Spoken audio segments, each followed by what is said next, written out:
gaurko etaparen hasiera baino lehenago omenalditxo bat egin nahi diogu Ontza elkartearen izenean eta Ondoingoaren izenean gurekin aurten falta dugun gure lankide bati.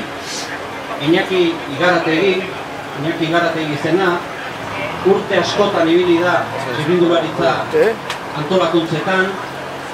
Gaurko proba honen 20 piko edizio luzetan ibiltzeaz gainera aurretik Euskal Herriko itzulian ere ibilia zan, danak gogoan daukagoan doanean 86an Euskal Herriko itzulia izan zela, orduan ere gurekin zan Iñaki eta urte zurte kalerik egin gabe hemen izan dugu beti antolaketa lanetan.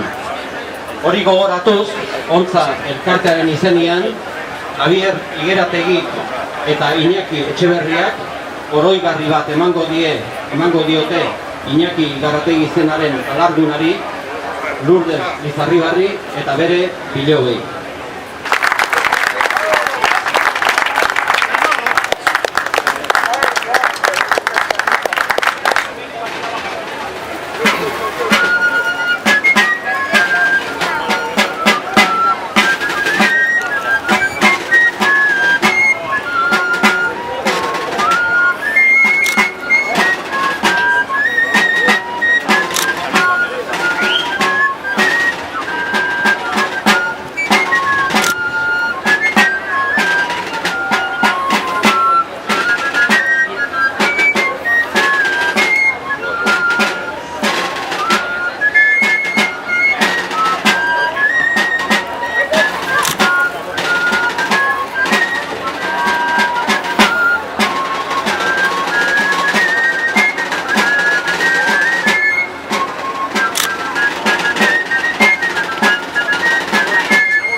Eskerrik asko,